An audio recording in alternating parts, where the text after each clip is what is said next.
Hi friends, అందరికీ వినాయక చవితి శుభాకాంక్షలు. కాసేపట్లో పూజ రెడీ అవబోతుంది.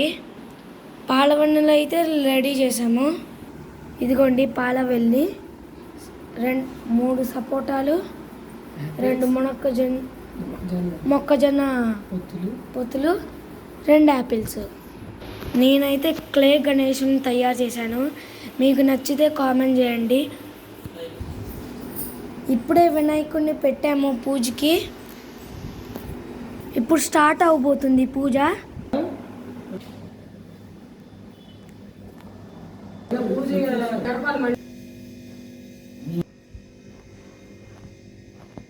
ఇదిగోండి పూజ సామాన్లు కూడా రెడీ అయిపోయింది. వ్రతకల్పము బుక్కు ఇప్పుడే ఇదిగోండి మా చెల్లి. హలో పెట్టండి జంజము.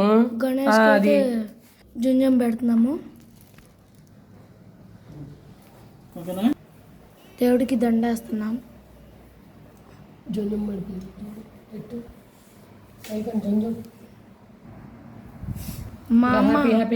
మా అమ్మ దీపారాజన చేస్తుంది.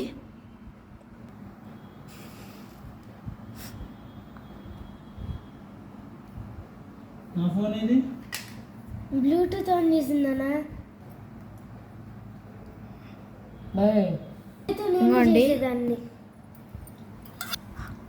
ఇప్పుడు మేము పసుపుతో గణపతి చేస్తున్నాము.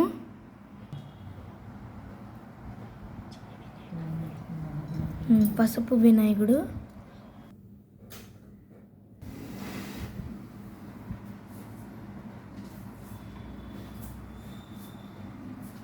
మీరు కూడా నమస్కరించుకోండి. శ్రీ గణేశాయ నమః. ఓం. బొట్టు కుంకుమ బొట్టేది మరి. కుంకుమ విష్ణు శశివర్ణం చతుర్భుజం ప్రసన్నవదనం జాయే సకలవిఘ్నోపశాంతే ఆయం మహోస్తు తదేవ లగ్నం సుదినం తదేవ తారాబలం చంద్రబలం తదేవ విద్యాబలం దైవబలం తదేవ లక్ష్మీపతే యోగం స్మరామి.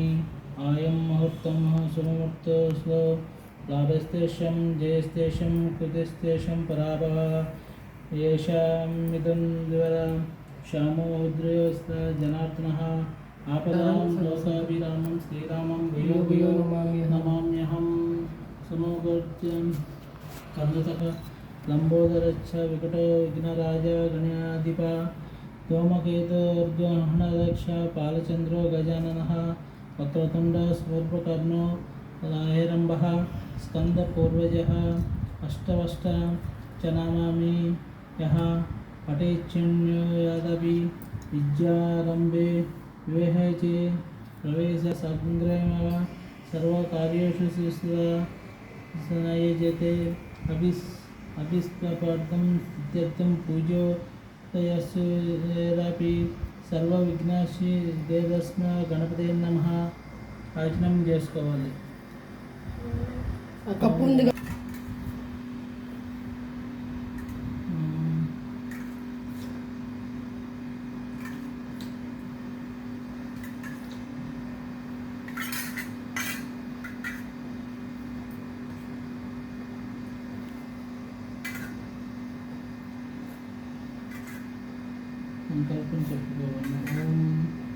ఈశ్వర అనాథనాథ సర్వజ్ఞ గౌరీ గర్భ సముద్భవ ఆవాహయామి. మౌక్తికైః పుష్పరాగస్య నానారసనం చారు ప్రీత్యర్జం ప్రగతి గృహాత్ అభిపూజయామి. పత్రికేయాలి. ఓం దిగుగాయ నమః. ప్రముఖాయ నమః. ఓం శుభకాయ నమః. ఓం కృతినే నమః. ఓం శుభదేవాయ నమః. ఓం సుఖనిధే నమః. ఓం సురాక్షరాయ నమః. ఓం సురాగ్నే నమః. మహాగణపతే నమః. ఓం మాన్యాయ నమః. ఓం బలాయ నమః. ఓం హేరంబాయ నమః. ఓం లంబజటారాయ నమః. ఓం హస్తస్వీగ్రీవాయ నమః. ఓం మహాదరాయ నమః. ఓం మదోత్కటాయ నమః. ఓం మహావీరాయ మంత్రే నమః నమః మంగళస్వరాయ నమః నమః ప్రమదాయ నమః నమః ప్రథమాయ నమః నమః ప్రాజ్ఞాయ నమః నమః విఘ్నకర్తే నమః చెప్పు.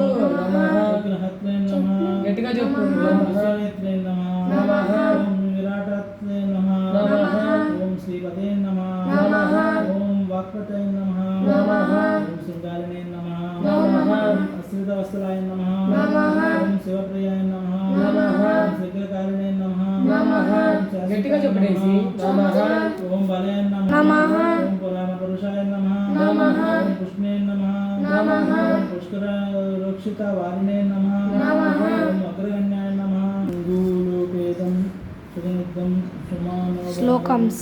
నమసోత నమస్కృత్యం పురాణ పరోదభవ స్వం ధూమ అగ్ర అస్యామి సంజం త్రివర్తి సంయుక్తం వాహిన్యనాద్యోదితం గ్రహణ అగ్రదీపం ఈశపుత్ర నమస్తుతే దీపం దర్శయామి సుగంధనం సుకృతం శుచం మోదకాన్ కృత పాచితాన్ నైవేద్యం బృహత్యం దేవ క్షణపుణ్యః ప్రకృతిల్పతాన్ భక్ష్యం భోజ్యం చ లేహ్యం చ శోచ్యం పానీయస్నం ఇదం గృహేణ నైవేద్యం మయదూతం వినాయక మహానైవేద్యం సమర్పయామి పూగీఫలగుప్త కర్పూరలేగవళి దల్యేర్త్యం ముక్త చిరణ్య సంయుక్తం తాంబూలం ప్రతిగృహ్యాం తాంబూలం సమర్పయామి సదానందన విఘ్నేశ్వర పుష్కరాని ధనాని చ భూమ్యావస్థానాన్ని అవధిచ్యత కర్పూర శైకాలయస్థ నిరాజనం మహాదత్తం గృహోణ పరోభవ నిరాజనం సమర్పయామి శ్లోకం యాని కాయచాని పాపాని జన్మాని కృతాని తాని తాని ప్రణించిత ప్రాణదీక్షణ పదే పదే పహోహం మాపకారం పవత్నం త్వం త్రాహిం పాహిమం కృమే శరణాగత వత్సల్యం అన్యదా శరణం నాస్తి త్వమేవ శరణం మమ తస్మాత్కరణ్య భావనే రక్ష రక్ష గణపతిప ఆత్మ ప్రదక్షిణ సంస్కారం సమర్పయామి ఆత్మ ప్రదక్షిణ చేసుకోండి ఇంకా దేనిపైన ఇట్లా వడ్డించు. ఆత్మ ప్రయక్షణం చేస్తున్నాము. 3 సార్లు. ఓకే ఇంకా వ్రత కథ బిగిన్ చేసినప్పుడు ఇప్పుడు వినాయక రథ కథ స్టార్ట్ అవబోతుంది. మీరు కూడా వినండి. మదర్ కిలాండ కోటి బ్రహ్మాండ నాయకుడైన భగవంతుని సృష్టి విశేషమగు భారతదేశంలో చాలా కాలమునకు పూర్వము చంద్రవంశానికి చెందిన ధర్మరాజు అనే రాజు జ్ఞాతుల వలన సిరి సంపదలను పోగొట్టుకొని, జ్ఞాతుల వలన అంటే శాపం వలన, శాపం వలన కర్మఫలం వలన సిరి సంపదలన్నీ పోగొట్టుకున్నాడు. భార్యతోనూ నలుగురు తమ్ముళ్ళతోనూ కలిసి వనవాసము చేయుచున్నాడు. వనవాసం అంటే అడవుల్లోకి వెళ్ళిపోయి బ్రతకడం. వనవాసం చేయుచు ఒకనాడు నైమి శారణ్యమునకు వెళ్ళాడు. నైమి శారణ్యం అనే అడవికి వెళ్ళాడు. అక్కడ సౌనకాది ఋషి ప్రముఖులకు అనేక పురాణ రహస్యములు బోధించుతున్నాడు. అక్కడ ఒక సౌనకాది మహాముని అక్కడ ఉన్న ఋషులకు అనేక పురాణములు బోధిస్తున్నాడు, చెప్తా ఉన్నాడు వాళ్ళందరికీ. సూత మహాముని దర్శించి నమస్కరించి, ఈ సూత మహాముని ఆ ఋషికి నమస్కరించుకొని, అయ్యా, మేము మా దాయాదులచే దగా చేయబడి ధన కనక వస్తు వాహన రాజ్యాధికారములన్నీ పోగొట్టుకొని ఉన్నాము అంటే మా బంధువులు అడిగాడంట. అప్పుడు ఆయన అంటున్నాడు, ప్రార్థించగా సూతుడానికి మా వినాయక వ్రతం చేసి ఆదేశించి ఇలా చెప్పసాగాడు. ధర్మరాజా, ఒకనొక సందర్భంలో శ్రీ కుమారస్వామి కైలాసవాసి పరమశివుణ్ణి దర్శించి, తండ్రి, మానవులు ఏ వ్రతం చేయడం వలన సమస్త అంటే అన్ని విజయ వైభవములను పుత్ర పౌత్రాది వంశవృద్ధిని పొంది అన్ని కోరికలు తీరిన వారై సకల సౌభాగ్యమును పొందుతారో అటువంటి వ్రతాన్ని చెప్పవలసింది అని కోరాడు. అందుకు సమాధానముగా శివుడు, నాయన కుమారస్వామి, సర్వసంపత్కర్మకు ఉత్తమము ఆయుష్క మార్ది సిద్ధిప్రదము అయిన వినాయక వ్రతమునే దొక్కుతున్నది. దీనిని భాద్రపద శుద్ధ చవితి నాడు ఆచరించాలి. ఆ రోజు ప్రాతకాలమే నిద్రలేచి స్నానము చేసి శుచిత్రుడై నిత్యకర్మ 21 ప్రకారమున నివేదించి నృత్య గీత వాద్య పురాణ పఠనాదులతో పూజను ముగించి యథాశక్తి వేద విధువులైన విరుపులకి సమస్త సుఖములను పొందుతున్నదంలో ఎలాంటి సందేహము లేదు. గతంలో విదర్భ యువరాణి దమయంతి ఈ వ్రతము చేయడం వల్ల తమ ప్రేమించిన నలమహారాజు పెండ్లాడి కలిగింది. శ్రీ కృష్ణుడంతటి వాడు ఈ వ్రతము చేయడం ద్వారా సమంతకమణి బాహుటుగా జాంబవతిని సత్యమాన యుద్ధ కన్యామణులను పొందగలిగాడు. ఈ కథ చెబుతా విను. సమంతమోపానం. సత్రాజిత్తులైన రాజు యొక్క భక్తికి మెచ్చి సూర్యుడు అతనికి ఒకసారి శ్రీకృష్ణుడు అడిగాడు, ఆ మణి నాకు ఇవ్వని. సత్రాజిత్తుడు నేను ఇవ్వనాను అన్నాడు. ఒకరోజు సత్రాజిత్తుడు తమ్ముడు లేడు, ప్రసేనజిత్తుడు ఆ మణిని హారంగా మెడలో వేసుకొని వేటకెళ్ళాడు. అక్కడ ఒక సింహము అతడిని వధించేసి చంపేసి ఆ మణిని మాంసం ముక్క అనుకొని ఇంటికి తీసుకెళ్ళింది. జాంబవంతుడు బుల్లోకరాజు పోతుండగా అడవిలోనే ఉన్న జాంబవంతుడు బుల్లోకరాజు ఆ సింహాన్ని చంపేసి బుల్లోకరాజు ఆ మణిని తీసుకెళ్ళి వాళ్ళ కుమార్తెకి ఆట వస్తువుగా ఇచ్చాడు. కానీ సమంతకమణి ఆశ కలిగి ఉన్న శ్రీకృష్ణుడే తమ అన్నమామను చూశాను. పాలు పితుకుతూ ఉంటాడు, ఆవు పాలు. శ్రీకృష్ణుడు ఆ పాలల్లో లేదు చందమామ ప్రతిబింబం కనిపించింది. అప్పుడు అనుకుంటాడు, అరే వాళ్ళు వినాయక చవితి కదా, నేను చంద్రుడిని చూడకూడదు కదా, చూశానే, నాకు ఏ అపనిందలు వస్తాయని అందుకుంటూ ఉంటాడు. శ్రీ వినాయకుడు ఎందుకు వినాయకుడిని చూడకూడదు అనేది చెబుతున్నాను. శ్రీ వినాయకుడు జన్మదినమైన ఒకనొక భాద్రపది శుద్ధ చవితి నాడు ఇవాళ వినాయకుడు పుట్టినరోజు. కైలాసంలో కుజ రూపధారుడై విఘ్నేశ్వరుడు ఆనంద తాండవం చేస్తూ ఉండగా అక్కడున్న చంద్రుడు అపహాస్యం చేశాడు. ఇవాళ పుట్టినరోజు కదా, అందరు ప్రసాదాలు పెట్టాడు, బొజ్జ కడుపు నిండుగా ఉంది, ఇంకా హ్యాపీగా డ్యాన్స్ చేసుకుంటా వెళ్తూ ఉన్నాడు వినాయకుడు. పైన చంద్రుడు చూసి ప్రసన్న చేతికి వెళ్ళి అడవికి వెళ్ళి అక్కడ మృత కళేబరాన్ని దాని చెంతన ఉన్న సింహం అడవిదాలను చూసి వెంటనే జాంబవంతుడి జాడలు తెలుసుకొని అతను గృహలోకి వెళ్ళిపోయి జాంబవంతుని కూతురు జాంబవతి ఆమె యొక్క క్రీడాలోక కేళకుందుగా కట్టి ఉంది. సమంతకమణి ఇద్దరికి యుద్ధం జరిగింది.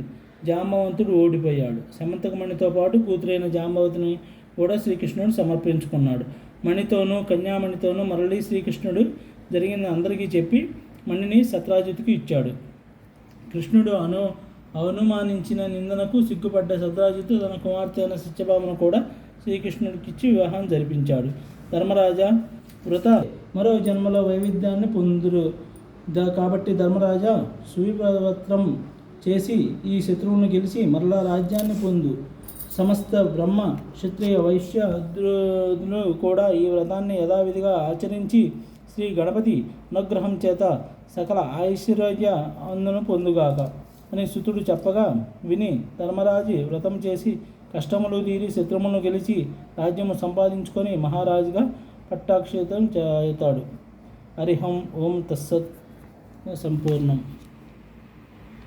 నీ బంటు నీనయ ఉండాల మీదకు రెండు పంపు కమ్మని నేయను కడగబ్బు పప్పును బొజ్జగా వేరగా దినుచు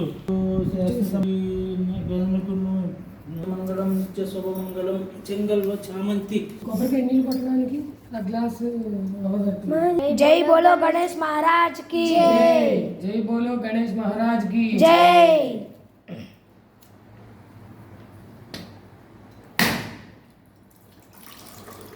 జై బోలో గణేష్ మహారాజ్ కి